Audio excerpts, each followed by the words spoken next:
Hi, I'm Scott Engel, Managing Director of RotoExperts.com. I am the king. I am fantasy here today with my Fantasy 5 to help your pitching staff. You don't need to make a blockbuster deal. We've said this with hitters, and now we'll do it with pitchers. Here are some starting pitchers that you can acquire if you don't make a big blockbuster trade that can still help you get through and at least maintain solid overall numbers. Nobody seems to like Bronson Arroyo. They don't even seem to like his music. In fact, recently I was at a dollar store in New York and I saw his CD for 99 cents.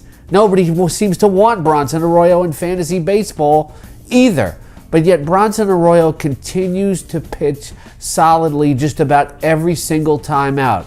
Bronson Arroyo is going to pick up some victories and he's not going to hurt your fantasy team. You can do a lot worse at the end of your pitching staff.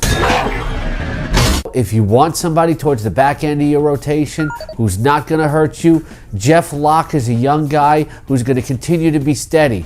He's not going to strike out a ton of hitters, but it's not always about strikeouts for me in fantasy baseball. We're not talking about superstars here. Ray Searage, AJ Burnett, these guys are going to help mentor this young pitcher. He's going to give you good numbers the rest of the way. I really like Locke if you want to make a lower level acquisition to keep your fantasy pitching staff steady. No one seems to love Hisashi Iwakuma.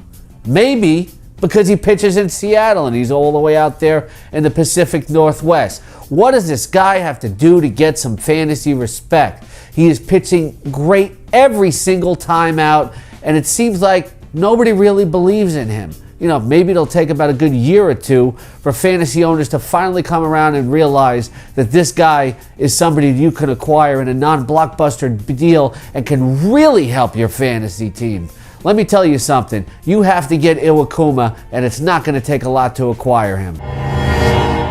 You know, the Kansas City Royals don't have terrible pitching. I don't know how much longer Jeremy Guthrie can keep this up, but Ervin Santana started off good, hit some bumps, but now he's starting to show signs of pitching well again.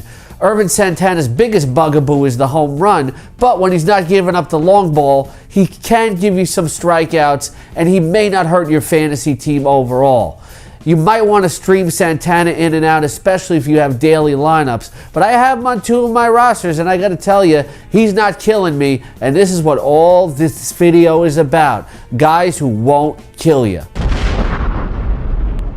I might get my RotoExperts staff shirt revoked from recommending a Miami Marlin, but Ricky Nolasco has actually pitched pretty good overall.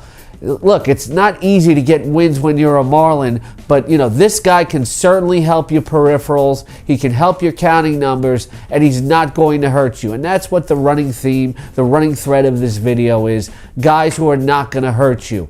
If you're desperate, absolutely desperate for pitching help, and Ricky Nolasco is on your free agent list, he's a guy that you got to pick up.